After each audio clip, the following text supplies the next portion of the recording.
You're watching the Jennylyn Show, and I'm Jennylyn Gleave, your host. And today I have another fascinating guest. Her name is Kay Sprinkle Grace. She is an international philanthropist who went to Stanford and has won awards from Stanford for her efforts, amongst many others that she has earned for all the wonderful work she's been doing throughout the world. Kay, thank you so much for driving all the way from San Francisco. It was not a problem. It was the traffic gods were with me. They were. Yes. And I'm so happy they got you here. Me too. Because I can't wait for you to tell us all about your life as a philanthropist and all the other wonderful things that you've done. Well, I think we should start, based on our earlier discussion, I think by defining philanthropists. I don't want to convey to your viewers that I am a Carnegie or a Rockefeller or somebody else with very large bags of money, because I'm not. I take philanthropy to mean, in the largest sense, all voluntary action for the public good. And as such, philanthropy is giving, it's asking, it's joining, and it's serving. So people who volunteer are philanthropists. People who join, like an organization, and help it, they are exercising their philanthropy. And when you get others to get involved, you're being philanthropic. And then, of course, when you give. And the key thing about philanthropy is that it's all based in values. And so people don't give to, ask, or for, join, or serve any organization whose values they don't share.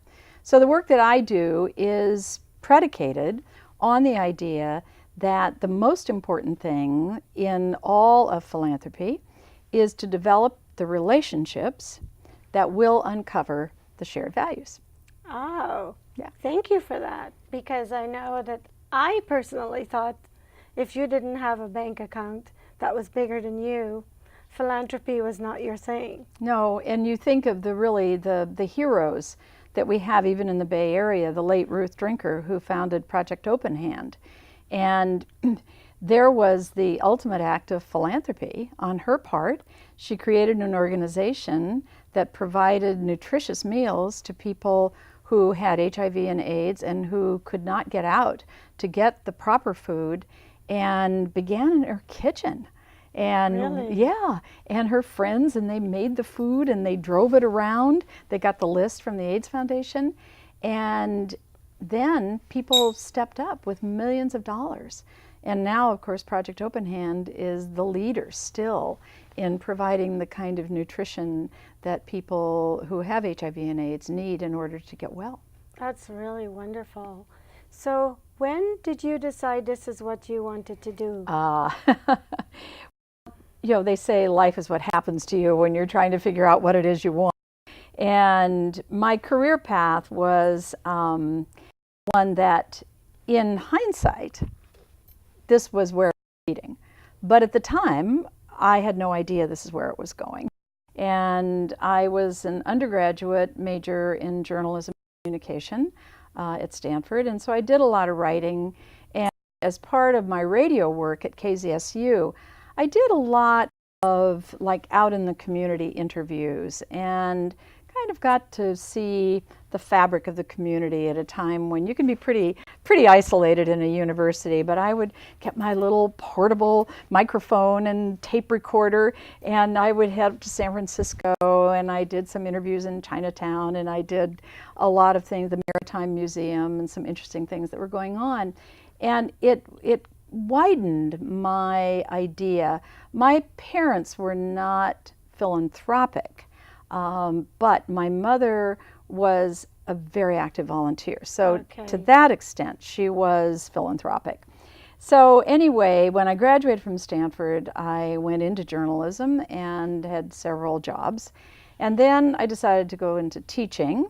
And I went on, got a master's degree in education, and then the whole teaching thing blew up after Prop 13, and a couple of years later I was let go by my school district for declining enrollment and lack of funds. But all the while I'd been doing this, I was volunteering for Stanford. First as my class agent, and then they asked me to chair a number of programs that were related to the giving, Okay. the alumni giving. And I loved it. I really loved it. I loved the way people felt when they gave. I loved enlisting other volunteers. I was Right. national chair of 5 different programs. And I would call and people would say, oh yes, I want to do that. And but it was always in this compartment in my life. So when I lost my teaching job, Yes. and then I did educational consulting for a while. But one day I was having lunch with some colleagues at Stanford and they said, have you ever thought of doing this as a profession? I thought, no. What a great idea. And so several months later, I took my first job as development director for the Children's Health Council in Palo Alto. And that was 1981. Wow. And it was the beginning of what has been the most glorious journey that any person could have professionally. The Well, people I've met, I love that Dr. Seuss book, the places you'll go, the people you'll meet. I feel like that could be the title of my life. awesome, because I read your biography Yeah. and I thought, sounds like she's had a pretty fascinating Yeah, life. it has been. I love to travel. How did you get involved with this internationally? Internationally, I was already a well-known conference speaker in the U.S. Okay. And I was speaking in Washington, D.C. about 12 years ago. And there was someone in the audience that I didn't know why they were there. And it turned out they were representing an organization called the Resource Alliance. And the Resource Alliance annually puts on the International Fundraising Congress in the Netherlands. And so they came up afterwards and they said, we'd really love to talk to you about being a presenter at our conference. And I had been referred, I had already been working in Australia. One of my strong affiliations and really one of the resources that taught me so much about what I do was my affiliation with the fundraising school, which is now part of the Center on Philanthropy at Indiana University. And through them, I had made my first trip to Australia. And so I was already working out in Australia. I've been out to Australia 21 times. 20 times on business, and this is since 1990, 20 times on business and once on vacation. And which isn't to say I don't build in vacation when I go for business. But anyway, that's how I got to the Netherlands the first time. And from the Netherlands conference, all the other international work grew, particularly the work I've been doing in Central and Eastern Europe for the last 5 years. And in 2007, I was invited by a gentleman who had been in my class in the Netherlands, and he was heading up a group in in Georgia, the former Soviet Republic of Georgia. And so we put together the first ever conference on philanthropy. It was a 3-day symposium at a ski resort. I know. Well, but it was April, and so it was off season, except it snowed, which was all very odd. But anyway, it was a very, there were people there from UN affiliated organizations and from Open Society, because George Soros's presence has been so remarkable there, as well as from women's rights groups and from the young economists, the young lawyers, all the groups trying to create civil society. And so I've worked in Georgia, I've spoken in Moscow at fundraising conferences, Prague, I'm on the advisory board for the Czech Fundraising Institute. Last October, I was a key speaker at a conference in Bratislava, Slovakia. And and I have a very fine colleague from Ukraine, and although I've not worked with her in Kiev, I've worked with her in other venues in Central and Eastern Europe. That must be an awesome feeling to sit back and think of all the lives you've touched all over the world. That's pretty amazing. Well, and what's really wonderful is that because the sector is largely based in gratitude, because we are grateful for people's investment, and we are grateful for people's support. is that the people in the sector tend to be people who express their gratitude. Years ago, I had given a speech in Australia. Yes. And then I kind of, tuned it a little bit, tweaked it a little bit, and I gave it at a conference in San Antonio.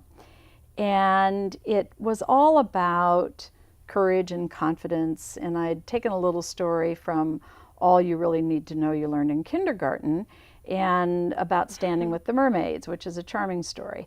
And so it basically says, don't be afraid to stand up for what you believe. And it's kind of a stem winder. You don't know if there's any long tail on it. There's no specifics. It's not a strategic course. It was really more of a plenary session talk to get people excited.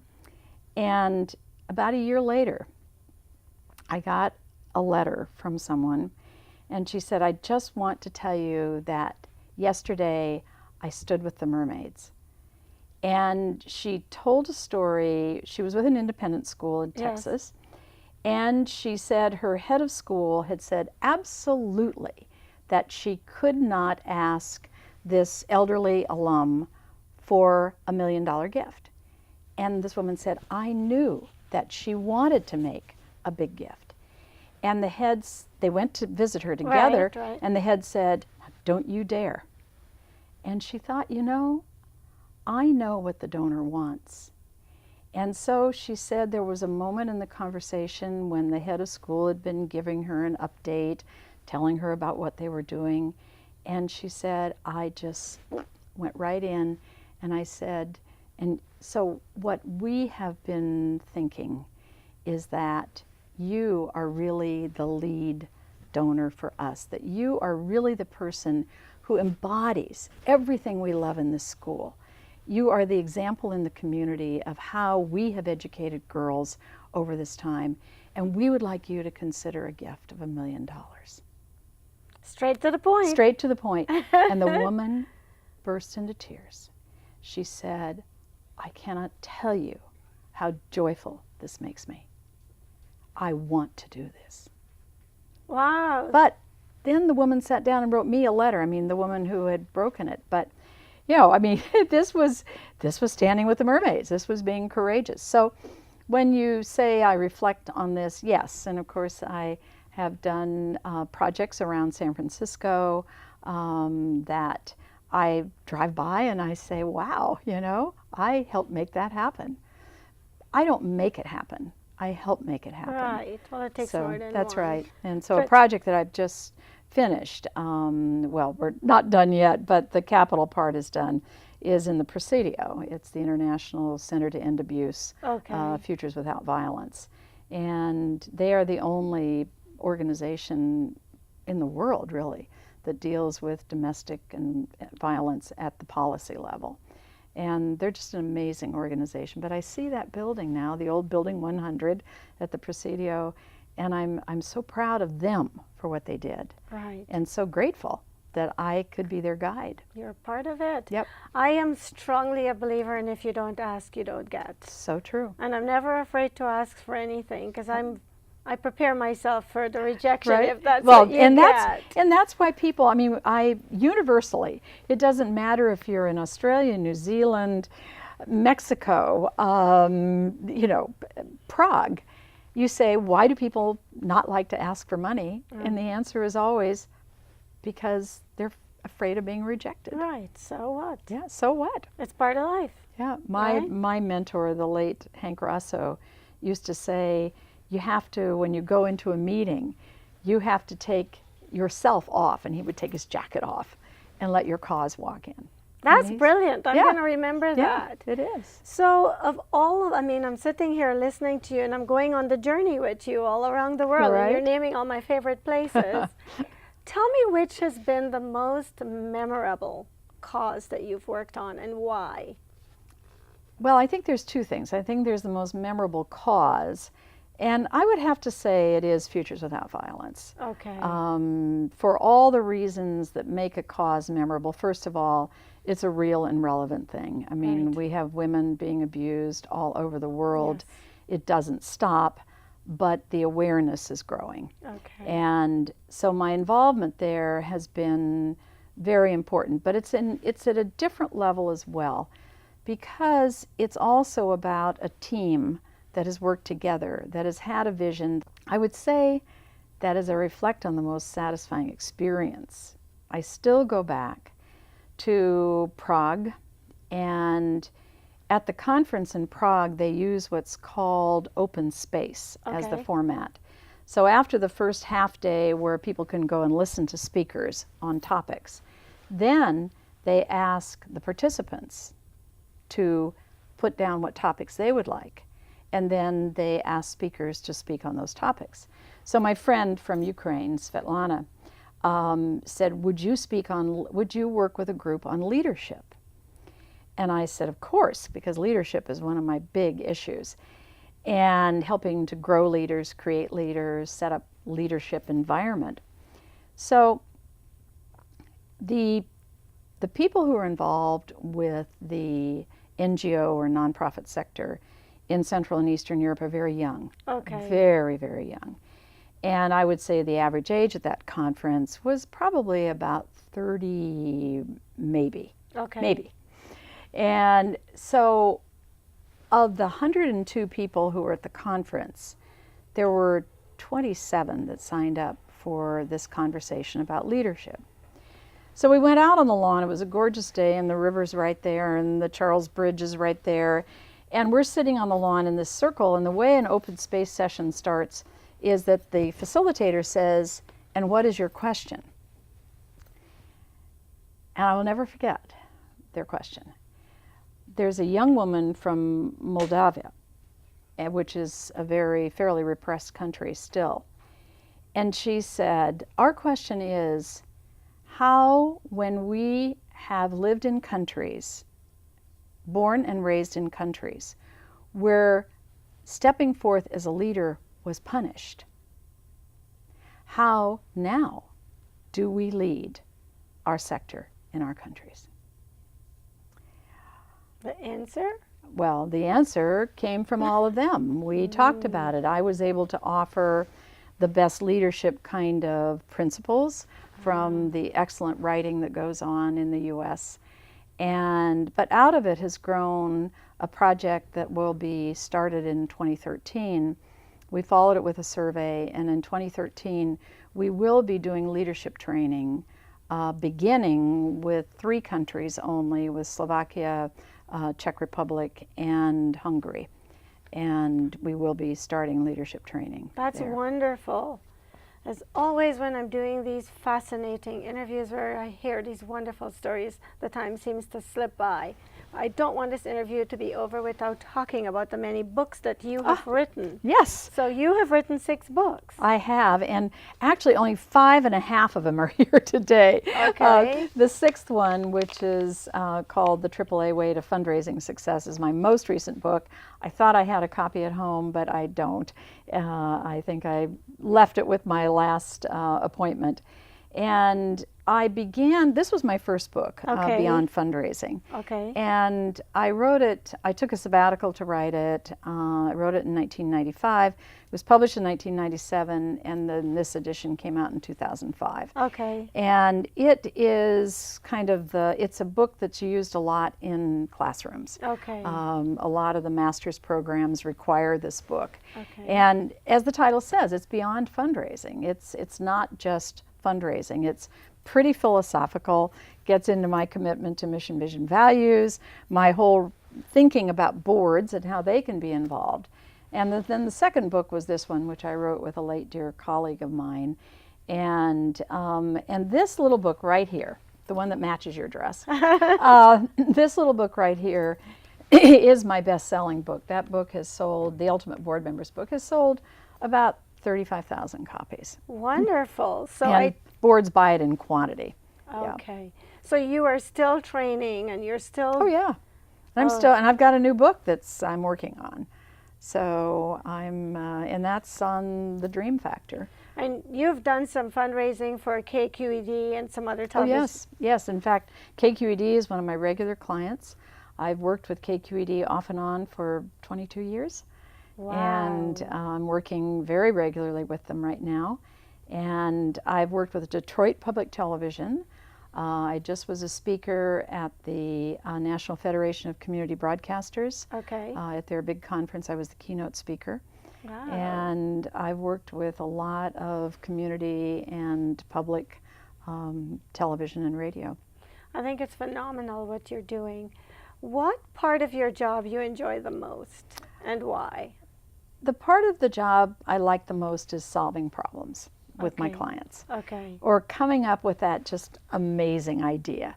I was in a meeting with a current client, and they have had a part of a campaign that they purposely stalled. It hasn't Okay. stalled because they haven't been fundraising. They purposely stalled it because they had some permitting issues and all of Okay. that. So basically, they've created enough money to go ahead and do the infrastructure for this educational center, and then we could be raising money for the rest of the building. Right. So I said, I think that's what we need to do. We need to go ahead with it while we can. And it's in a location where the construction season is limited. And so I said, and you could call those funders who gave you that early money. I said, you could call them your groundbreakers. Oh, they were over the moon. They were just over the moon. They thought, oh, we've been trying to think what we could call them to make them feel really special since we've been sitting there with their money and, not moving forward. So it's moments like that that are just really aha moments for me. I would imagine doing anything for people because I'm strongly a believer of doing for other people and just being joyful about it. And that's kind of who I am. And so I can't see how anything that you do would not make you feel good at the end of it. It does. And it's not to say I don't get impatient. Right. And I don't get frustrated. Right. My French daughter-in-law, I was on the phone with her day before yesterday, and she was expressing some frustration at work. She's a lawyer, and she'd had a frustrating moment. And she said, my client in Senegal gave me this wonderful quotation. Patience is a tree with bitter roots and sweet fruit. Hey, that's well put. So I'm going to remind myself when I'm sitting and being frustrated, Right. No, that's why I keep doing this. I Yeah. keep doing this because I see results. I work with amazing people. I mean, the people I work with are so giving and so thoughtful and so caring. And when they're not, I don't work with them anymore. Good for you. I can tell you, I have fired clients. I finish working with them and then that's it. Yeah. And If they're going to sabotage what you're doing, I am of the same philosophy, then they have to go. Right. But we're almost out of time, and I don't want to ask you to tell my viewers, especially a young person or any person wanting to do what you're doing, what advice would you give to them? Well, I would give the advice, and I think it's still in the beginning of this. My mother, this book is dedicated to my late mother, Marion Boyle Sprinkle, who taught me that you cannot accomplish great things if you're afraid to make a mistake. She is still my inspiration. I think that we need to have the courage to make mistakes. I think the worst thing we do is to saddle ourselves with all the things we're not.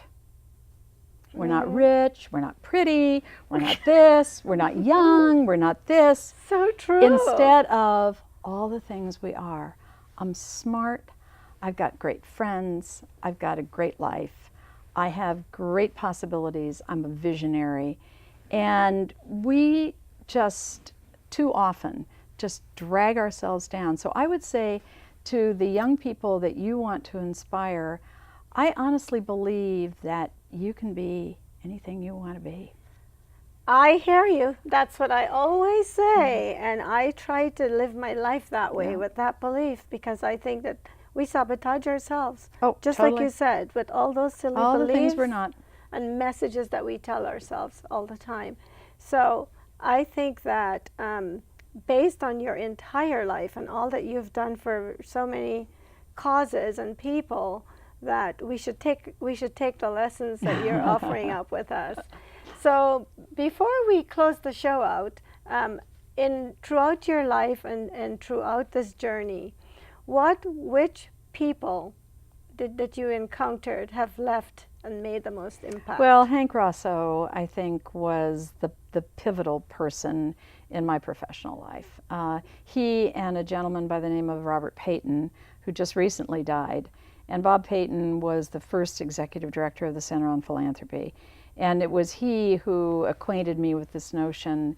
He wrote a book called Philanthropy, and it was all about how it's based in values. So what I did is I took it a little further, and I said that development is how we uncover those shared values, and fundraising is how we provide people opportunities to act on their values. So I've taken that values model and I've grown it. And I would say that Hank Rosso and Bob Payton, and then another person who had great influence on me was John Gardner, co-founder of Common Cause in the independent sector. And I was very fortunate as a Stanford volunteer to work side by side with John on some projects. And then in his later life, I did work with him directly on some things. Thank you so much, Kay. You're so welcome. This was such a great interview, and I've enjoyed learning about what you do. And most of all, if you're watching this show and you want to be involved in philanthropy, you do not need a ton of money like I was thinking. And I think in all of us there, we've done our parts as philanthropists, because I'm sure each and every person watching this show has done something for someone else. So don't let the title scare you. Please continue to help other people.